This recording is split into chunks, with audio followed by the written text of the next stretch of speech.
The story begins at Louis Armstrong Airport in New Orleans, where a woman named Sarah Thompson is waiting for her flight to San Francisco.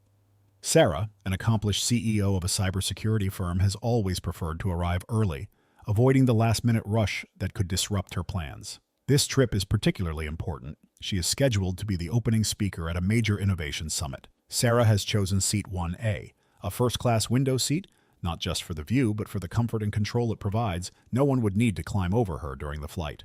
Dressed impeccably in a tailored navy blue pantsuit complemented by clean white sneakers, Sarah exudes confidence and determination. Her braided updo remains perfectly in place, a testament to her organized approach to life. As she scans her boarding pass and smiles at the gate agent, she feels a wave of relief wash over her.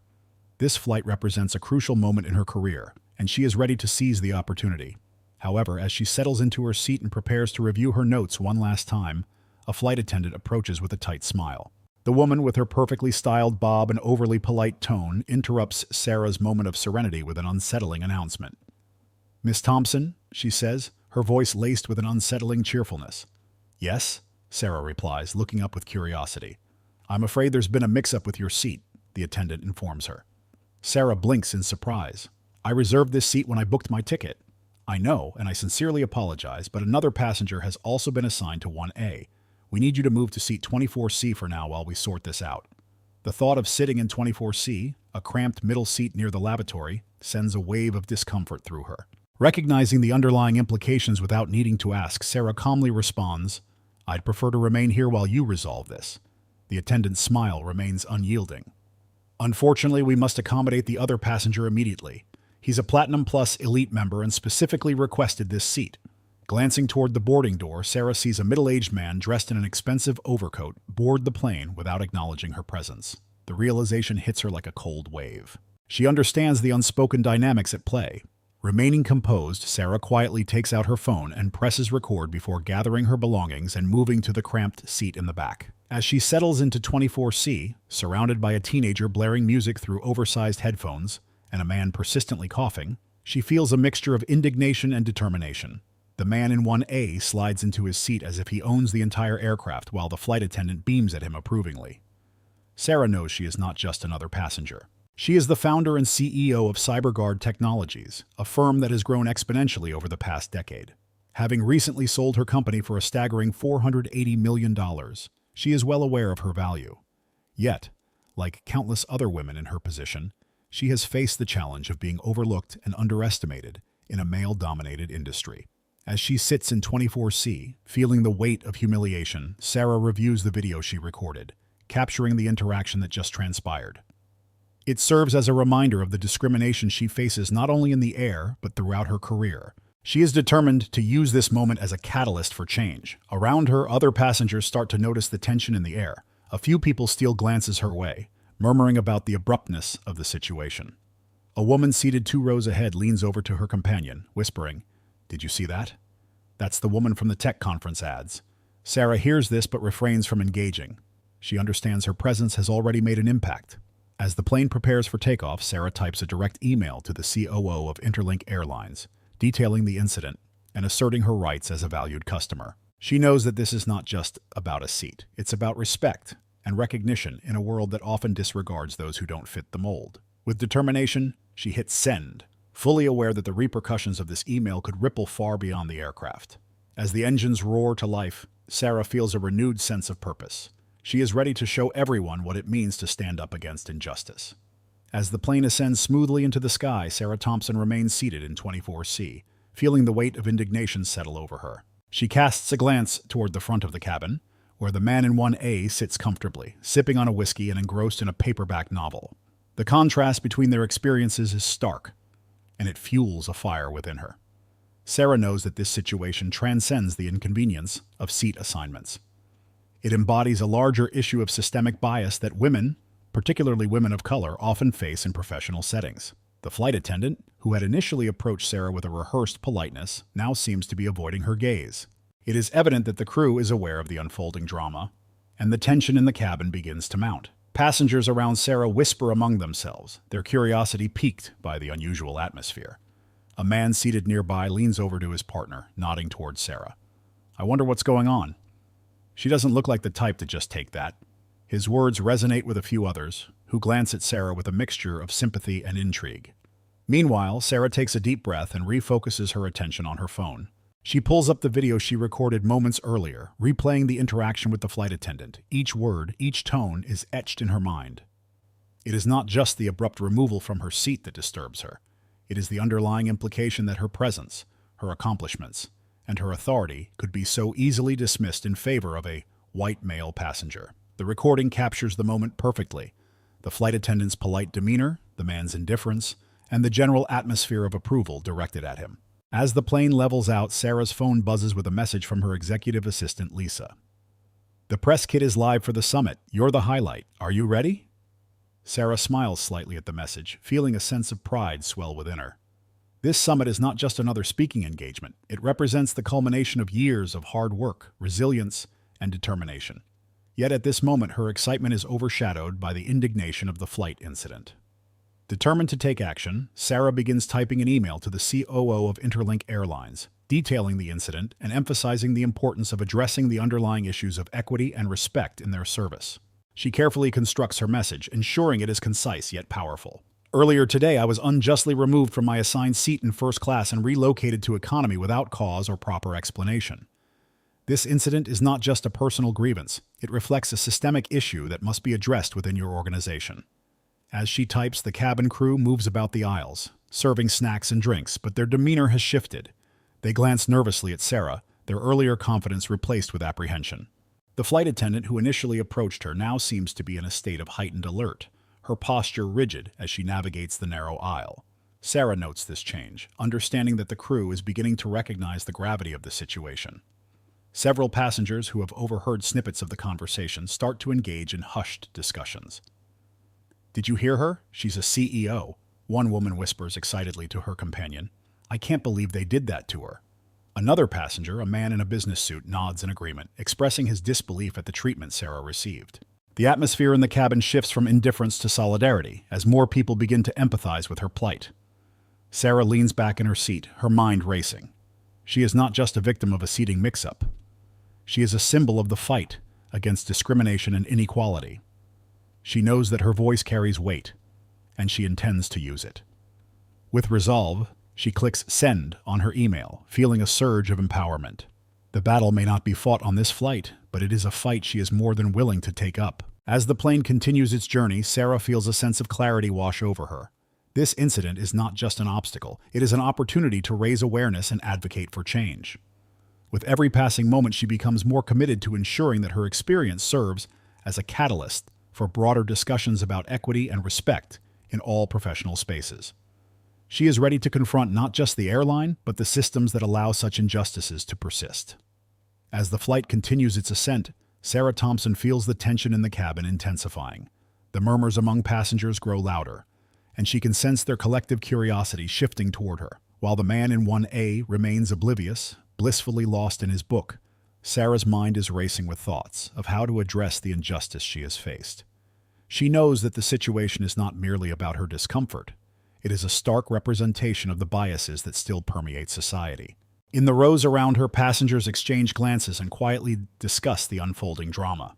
A young woman seated a few rows ahead turns to her friend and whispers, "That's the woman from the tech conference ads. I read about her company. She's a big deal." Her words carry a hint of disbelief, and Sarah feels a flicker of validation. It's comforting to know that her presence has made an impact, even if it's unintentional. Meanwhile, the flight attendants are visibly on edge. Sarah notices the lead attendant, who had initially approached her, stealing glances in her direction. The woman's demeanor has shifted from overly cheerful to tightly wound, as if she's grappling with the weight of her own complicity in the situation. Sarah can almost hear the unspoken tension rippling through the cabin, and it fuels her resolve to take action. Yet, Sarah remains calm and collected. She knows that her response to this incident could resonate far beyond the confines of the aircraft. With renewed determination, she opens a new email to the COO of Airlines. "Dear Mr. Johnson," she begins, her fingers flying across the keyboard as she carefully articulates her thoughts. "I am writing to formally address an incident that occurred on Flight 226 today. I was unjustly removed from my assigned seat in first class and relocated to economy, despite having a confirmed reservation." As she types, she is acutely aware of the eyes upon her. A few passengers nearby lean in, their interest piqued by her straightforward approach. Sarah knows this is a pivotal moment, not just for herself, but for all who have faced similar injustices. She continues, detailing her experience with clarity and precision, emphasizing how the incident reflects broader issues of systemic bias within the airline industry. "I expect a prompt response regarding this matter," she concludes, hitting send with a sense of purpose. The email is not just a complaint, it's a declaration of her unwillingness to be treated as less than what she is, a respected business leader. The cabin crew begins to circulate again, but this time, the atmosphere feels different. Conversations among passengers are hushed, but charged with a sense of solidarity. A man across the aisle, who had been quietly observing, leans over and says, "You handled that really well. It's about time someone stood up for what's right." His words resonate with others nearby, who nod in agreement. As the plane reaches cruising altitude, Sarah leans back in her seat, feeling a mix of relief and empowerment. She recognizes that her actions have sparked a dialogue among the passengers, many of whom are now reflecting on their own experiences with inequality and bias. A middle-aged woman seated behind her leans forward, saying softly, "I want to thank you for speaking up. It's not easy, but we need more people like you to stand up." Sarah smiles, appreciating the support. This shared acknowledgement of the issue feels like a collective awakening, and she realizes that her experience could inspire others to voice their concerns in similar situations. The flight may be just a few hours, but the impact of her actions is already beginning to ripple through the cabin. As they continue their journey, Sarah feels a sense of purpose solidify within her. She is ready to confront not only the airline, but the societal norms that allow such discrimination to persist. The seeds of change have been planted, and she is determined to nurture them, ensuring that her voice and the voices of others will not go unheard. As the plane begins its descent toward San Francisco, Sarah Thompson remains seated in 24C, her mind abuzz with thoughts about the incident and its implications. The atmosphere inside the cabin has shifted. Passengers are now openly discussing the situation, and she can feel the weight of their collective awareness. Many are leaning forward, straining to catch snippets of conversation between the flight attendants, who seem increasingly anxious. When the aircraft finally lands, Sarah takes her time gathering her belongings, unwilling to rush through the moment. She knows that what just transpired is more than a personal grievance. It's a reflection of the systemic issues that plague not just the airline industry, but society as a whole. As the seatbelt sign dings off, passengers start to unbuckle, but Sarah remains composed, choosing to stay seated until the last person has exited. As she rises from her seat, two men in dark suits stand waiting by the terminal gate. Their serious expressions signal that they are not there for a casual conversation. One of them steps forward, clipboard in hand. "Miss Thompson?" he asks, his tone professional. "Yes," Sarah replies, her heart racing slightly, unsure of what to expect. "We've been instructed to escort you to the Sky Connect Executive Lounge. The COO would like to speak with you directly." Without hesitation, Sarah nods. "Lead the way." As she walks through the terminal, she can't help but notice the curious glances from fellow passengers. Some pull out their phones, recognizing her from the tech conference ads, while others whisper among themselves, their expressions a mix of admiration and intrigue. Inside the executive lounge, Sarah finds Rhett Johnson, the COO of Interlink Airlines, waiting for her. He looks visibly stressed, his hair slightly disheveled, as if he hasn't slept in days. "Danielle," he begins, but she interrupts. "It's Sarah," she corrects him, her tone firm yet calm. "Sarah, thank you for coming," he says, gesturing toward a seat. "I want to personally apologize for the incident on the flight today. This does not reflect the standards we uphold at Sky Connect." "Your apology is noted," Sarah replies, crossing her arms. "But I'm not here for a mere apology. This incident speaks to a much larger problem." Rhett nods, clearly prepared for her response. "I understand. We're launching a full internal review. The flight crew from your flight has been suspended pending termination. Their actions were unacceptable and did not adhere to our policies." "Is that so?" Sarah raises an eyebrow, intrigued by the swift action. "You're moving quickly." "Absolutely," Rhett assures her. "We cannot afford to let this reflect poorly on our company, especially after the partnership with your firm. We need to ensure our policies promote equity and respect." Sarah studies him for a moment, weighing his sincerity. "What else are you prepared to do?" she asks. "This isn't just about individual accountability, it's about changing the culture within your organization." Rhett takes a deep breath. "We'd like you to consider joining our internal review board. You would have full access to our policies regarding equity, hiring practices, and training. Your input could help us reform the system." Sarah contemplates the offer. "You want me to help fix a system that didn't realize it was broken?" she replies, her skepticism evident. "Yes," Rhett responds earnestly. "Your perspective is invaluable. and we need someone with your experience to guide us through this process. I'm not here to clean up your mess, Sarah states firmly. However, I will speak at your next leadership summit on the record, addressing this flight incident and what it means for those who are marginalized in professional environments. Rhett nods, knowing that her words will carry weight. Understood, he replies. With that, Sarah stands up, her resolve stronger than ever. I expect real change, Rhett. This is just the beginning. As she exits the lounge, Sarah feels a sense of empowerment. The incident may have been a painful reminder of the biases that exist, but it has also become a platform for her to advocate for change. She is determined to ensure that her experience sparks a conversation, not just within the airline industry, but across all sectors where discrimination persists. The headlines that follow will not just recount her story, they will highlight the need for accountability and reform. As Sarah walks through the airport, she knows that her fight for justice has only just begun. In the days following the flight incident, Sarah Thompson finds herself at the center of a growing conversation about equity and representation in corporate environments. The story of her unjust removal from first class has captured the attention of media outlets and social media platforms alike. Headlines like "CEO removed from first class for white passenger" spread rapidly, igniting discussions about race, privilege, and the treatment of women in the workplace. Sarah is both encouraged and overwhelmed by the response, recognizing that her experience has resonated with many. As she prepares for her upcoming speech at the Leadership Summit, Sarah reflects on the incredible support she has received. Messages flood in from colleagues and friends expressing admiration for her courage to speak out. A handwritten letter arrives from a fellow passenger who witnessed the incident, thanking her for her composure and for standing up against an unfair system. "You didn't say a word, and still everyone heard you. Thank you," it reads. Sarah keeps the note, cherishing it as a reminder of the collective strength that arises when individuals stand up for what is right.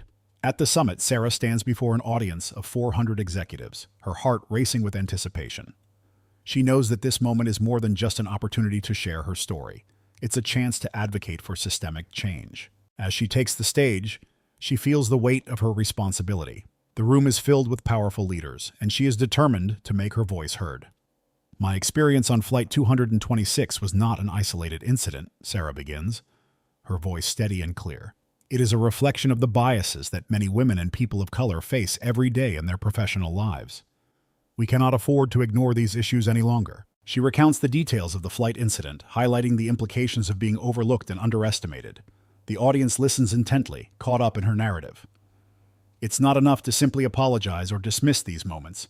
We must confront the systems that allow such injustices to persist. Change starts with awareness, and awareness demands action. As she speaks, she notices nods of agreement from the crowd. Leaders who once may have been indifferent begin to understand the significance of her message. Sarah emphasizes the importance of creating inclusive environments where everyone is valued and respected, regardless of their background. She calls for organizations to implement training programs that address bias and promote equity, ensuring that all employees feel seen and heard.